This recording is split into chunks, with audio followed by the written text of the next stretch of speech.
Gallery. Today we're going to be looking at some of the small, creative, independent businesses that are in and around Princess Street. It's quite a little hub of interesting craft shops, furniture shops, tattoo places, food shops. So we're going to be exploring some of these later today. But let's start here. Let's start with Frames Gallery. So we've been in Perth now for 40 years and we specialise in exhibiting contemporary Scottish art.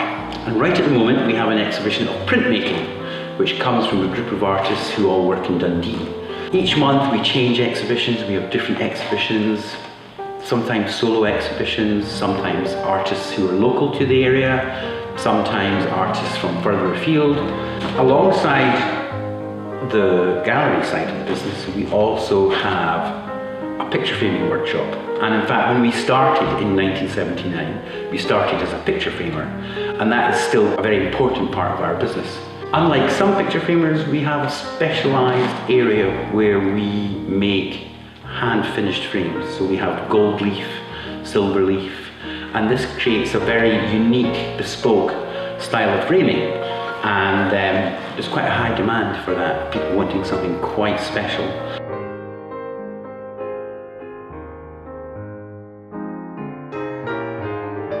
So, hello, here we are. We're in this wonderful craft shop gallery called Tayberry Gallery, and I'm with Sarah, hello, who runs it with her business partner Louise. So, Sarah. Hi, Hugh. Tell me a little bit about Tayberry Gallery. Well, Tayberry, we've been here now, we're in our 9th year. We're going to be 10 in August, I know. And we sell a range of British-made art and design. Everything is handmade in Britain by individuals working for themselves. Did you come from that kind of background yourself, or? Yes, I did. So I trained in jewellery and metalwork design at Duncan Jordanson in Dundee, and graduated in 2009. Right. And then you'll know your son and wife Eva, Andrew and Eva, set up Tayberry Gallery, and they ran it for about a year and a half. Yep. And then I took over. Yep. And I mean, and you have an amazing range of stuff. I mean, a huge amount of ceramics that I see. Yes. Jewellery in the cabinets, some pictures on the wall. What do you find sells best? You said it first, ceramics are probably our best seller, yeah, and then people come back to collect more pieces from certain collections as well, yes. I absolutely adore this person's work. Fiona Thompson. Yeah, just absolutely fantastic. Yeah, we try and keep a really good range, because I think sometimes the word gallery can scare people a bit. They might think that everything is really expensive. It's totally not. You don't have to spend loads, but you can also. Absolutely.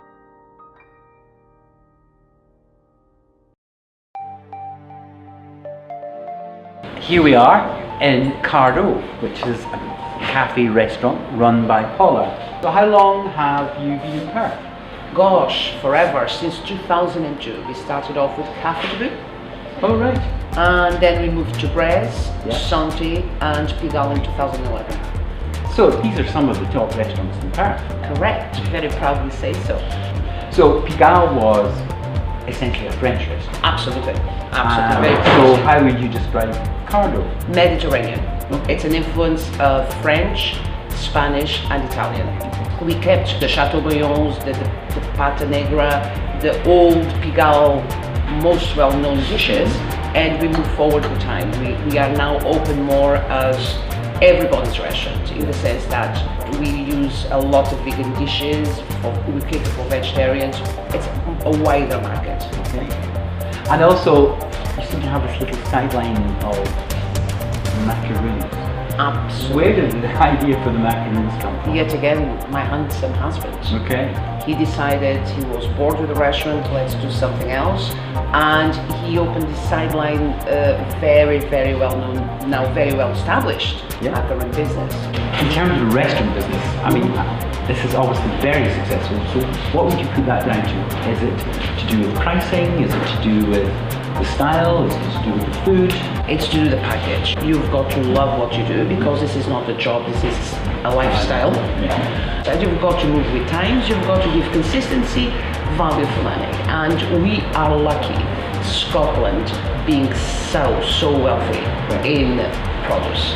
We you know, seafood, game, meat, fish, you name it. And if you are not too greedy, you can still make money, but provide high quality restaurants.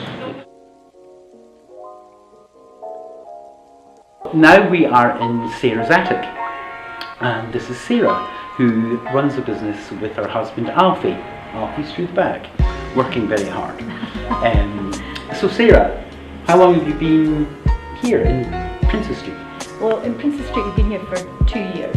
Okay. Been in business for about 5. And what attracts you to this particular style? Which is, I mean, on your sign it says retro, and it is quite retro. Yeah. Is that just a period of... Yeah, that's just a period of time and the design that I really go for. I really like the kind of clean lines, but also the kind of quirkiness, because I think they had a lot of fun back then designing all these bits of furniture, because there's pieces that no manufacturer today would even attempt to make, because it's just it would just be too costly. And it's all that kind of brown furniture. You know, I have an aversion to brown. I like bits of brown, but most of the time, you know, I like to kind of funk it up a little bit, if you like, and add some kind of colour and things like that. So Sarah, there's an enormous pile of furniture here. A portion of this is what customers give us for nothing. You know, maybe it is a bit damaged, so the charity shops can't take it, or it's a chair and it's not got a fire label on it, so again they can't take it, they maybe can't sell it. They don't want to put it in the skip. We don't want them to skip it, so we take it, and it adds to our little pile. Absolutely. Up here, yeah. What's Alfie working on? This is chairs for Macmillan Cafe in Perth. Basically, they came to us and asked for a quote to get them refurbished because they were looking in a bit of a mess. Once we'd done the calculations, we realised it was going to cost so much that it wouldn't have been worth our while to get it done. So we kind of thought, well, what we would like to do is donate quite a bit of our time on them, and then perhaps get sponsorship for them for the rest of the chairs from all the lovely people of Perth. And they've all came through and they've basically sponsored all the chairs, so that means that the Quarryside Cafe in Perth won't have to pay anything for them, and they'll get their lovely chairs.